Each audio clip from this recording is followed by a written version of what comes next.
Good morning. I'm going to give you an update on my art progress. I'm at a critical point in this sketchbook, but first let me show you some of the comics that I've been reading recently. I'm still looking through this book on commemorative stamps for classic American cartoons from 1995. And these stamps were chosen because they come from the golden age of newspaper comics, so 1895 to about 1940 or so. So here we see Barney Google with the goo goo googly eyes, as the famous song goes. It seems like Barney Google coined, or at least made popular, the term heebie-jeebies. Um, and of course, Sparkplug the horse is the origin of Charles Schultz's nickname Sparky. When we look at these old comic strips, we see a lot of merchandising here, and this reminds me of the merchandising that we see for Shonen Jump today, or One Piece, where there are entire stores dedicated to merchandise. I think it would be interesting to read the first, say, decade or so of Barney Google, when it was a sports strip and sort of an adventure story with, meeting the hillbilly side of the family with Snuffy Smith, at least while the artist DeBeck was still alive. I think it would have been interesting. I'm only familiar with Barney Google in terms of the Snuffy Sniff version that existed maybe 10 years ago or so. Now, Little Orphan Annie also seems like a very interesting strip because it appears that it was more of a morality tale of the Great Depression and an adventure strip. So I think it would be fun to hunt down Gray's original work, at least the first, decade or so. Um, so, for instance, here we see Annie sort of in a fight with school hooligans. These early strips are very different than how we imagine strips generations later. I mean, they were very much adventure stories and continuous melodramas, and they had a sense of whimsy to them. Now, I would definitely like to read Seagar's run on Popeye. It looks to be incredibly imaginative and surreal, but also with very interesting stories and some interesting wordplay. I am most familiar with Popeye from the cartoons well, there are different sets of cartoons. I'm thinking more of the ones from the 1930s and 40s, and then later there are some other cartoons in the 50s or so. Blondie is kind of a curious entry for me because, once again, I'm familiar with the new version of the strip, which is a fairly bland gag-a-day strip, but it originally started as a flapper character, Blondie, of course, and sort of a romance with the billionaire Dagwood. Once again, I think the first decade or so would have been very interesting. The mere fact that there are radio plays for the strip sort of denotes that it was very different in early conception. I also want to point out that the character design for Blondie and Dagwood is actually very excellent, and this design lends itself to this could lend itself to some very interesting stories, which I think would have been the first generation of stories. That design could go for lots of different things rather than just gag a day. Dick Tracy, of course. The criminals in Dick Tracy were, in some ways, a precursor of the rogues gallery that we see in Batman, in the sense that Batman's criminals are flamboyant sort of circus characters, and they're almost, the Joker and the Riddler are almost more symbolic than they are actual characters. And, we forget in the original strips there was a great deal of violence. Here's a woman getting shot in the back right there. Or violence, or at least implied violence. I have a couple of books of Alley-Oop, so we can talk about Alley-Oop in detail later on, but uh, we have a precursor of the Flintstones, but Alley-Oop also had time travel adventures to Roman times, and there was a spaceship, so it was more of a kind of a whimsical adventure strip. It's definitely something to study. Nancy by Bushmeyer. Uh, this is a strip which I don't think gets as much respect as it deserves. I mean, what's great about Nancy is you have this wonderful character design here, which is just sort of kind of almost kind of a perfect character design, and the way this strip is put together, it just sort of simply and perfectly tells the story visually. I mean, once again, it would be fun to find the first decade or so of Nancy. Well, okay, the first decade had Fritzy Ritz, but Nancy at its peak, I think, is definitely worth studying. All right, I'll finish reading the book later. I mean, Flash Gordon, of course, is wonderful. Anyway, here are two comic books that I got in Ashboro from the Comic Conspiracy. I got them because they were Conan comics, and the art was by Barry Smith. So let's just open these up. So Stan Lee presents the hero created by Robert E. Howard. Roy Thomas is the writer. Looks like Buscema and Smith are the inkers or the artists. Slightly different credits for these. Sam Rosen's the letterer in that one. Here we have Buscema as the embellisher, which I'm going to assume is kind of cross-hatching. And the story is somehow attributed to Michael Moorcock, who created Elric. This is a Conan Elric crossover.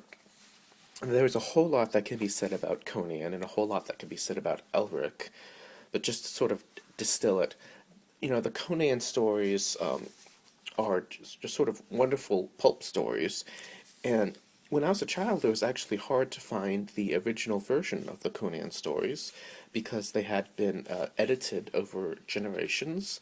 Otis Klein was Howard's literary agent, and then fragments of stories were completed by different authors, and there was a lot of interpolation that happened with those texts. It was only perhaps in the last 10 years or so that we've gotten hands on the original text of Conan, as well as, Bran McMorn and King Cole and some of these other writers.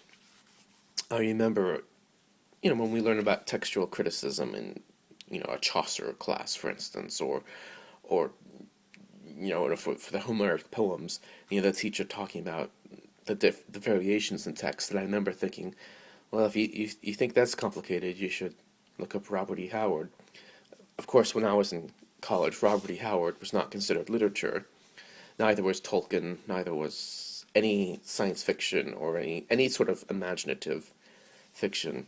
Although, of course, one could argue that Milton wrote science fiction and Shakespeare to some extent. Now, what's great about the Robert E. Howard stories is that, if one looks at them on the page, one may think that they're overwritten. They may have too many adjectives, too many adverbs, or something like that. But if you track down audio versions, and since many of these stories are public domain, there are free audio versions, many of the Howard stories are better read aloud than they are on the page, at least with a good reader who can really read them aloud with gusto. In that situation, one can see that these stories were really are Texan tall tales that just happened to take place in the land of sword and sorcery, which Howard, of course, was pioneering. That's very different from modern literature. These stories written in the 20s and 30s, as well as comic books from that time period, were often read aloud, or at least had more of an audio dimension than writing at a later time. I don't think the Elric stories, for instance, were meant to be read aloud. And this is something to keep in mind for early comics and earlier literature, the audio component of them, and how that dictates many of the choices of a story. Now, the Elric stories, when I was a kid, were mostly in kind of paperbacks, sort of disjointed paperbacks. You had to hunt down the stories. And then later on, they're collected in omnibus volumes that try to tell the stories in internal chronology rather than the order in which they were written. I do have some Elric comics. We can examine them later. And of course, I've got some Conan comics. But, suffice it to say that in this particular crossover, the action is great. It's very visual. It's very dynamic storytelling. It's a lot of fun. Obviously, this is part of a greater comic continuity. Conan makes reference to earlier stories, and Elric makes reference to stories in his continuity. Although I don't think a lot of Elric comics were being made at this time. This was more of a heyday of Conan comics. But some Elric comics were being made. Anyway, very much visual storytelling, a lot of fun. And in Stan's soapbox, Stan Lee gives us advice on how to be a comic book artist. And it's sort of what one would expect. Work very hard, become the best, and then submit. He does say submit something 10 inches by 13 inches, which is more of a manga size than a comic book page of that time period, but maybe he just meant that as a sample. I'm not really sure. Anyway, the second volume concludes the story. Now, in all truth, this particular story should have been told over maybe 10 or 12 issues. Should have been a little bit more visual and less verbal, because, we have characters just sort of talking and talking and talking. That's the way comics were told at the time, but I prefer things to be a little bit more visual. One thing that's really fun about the Elric stories is the way names are used. Moorcock doesn't go the Tolkien route, where we have meticulously detailed etymologies. Instead, this is more of kind of an expressionist painting in terms of names. So we have some names that are just very evocative English names, sort of the Sighing Seas and the Mountains of Doom and things like that, sort of like Edgar Allan Poe in a way. And then we have names that are sort of exotic-ese, or Tirhali. A god of chaos is Arioch. Sorry, he's a god of order, and the goddess of chaos is Xiambog with an X. Although sometimes I think that X is meant to be sort of like a palatal, like sh, like in Mandarin, or maybe Hungarian. I'm not really sure. I've always assumed that these were Greek nouns. When you read Virgil and you have those nouns that were borrowed from Greek and they're sort of smashed into Latin and they sort of have weird endings. They're just Greek nouns, so they have weird terminations. Anyway, Conan helps fight the evil empress, and Elric is kind of a jerk, but we still kind of like him. And we have psychedelic colors whenever the gods do things, or we travel between worlds. Anyway, these comics are a lot of fun, and hunt them down if you can. But anyway, I am almost done with the line art for this sketchbook. In fact, I really hope to finish today the line art. I just have a few pages left, and then tomorrow I can start with painting. Now, for the first few days, it's going to be difficult to get into the habit of painting, and the workflow is a little different. But I'll be spending pretty much all of July and probably the first week of August painting the 3 sketchbooks that I've been showing you. And at the end of that process, one of the sketchbooks will be good enough to enter to the state fair, and the other 2 will be practice, but that's okay because I need lots of practice. And perhaps by that time I will be good enough to make an original painting for the state fair, but we'll see. That will be in August. Anyway, I've got a lot of work to do in the last few pages of this sketchbook, so I'll talk to you next time. Goodbye.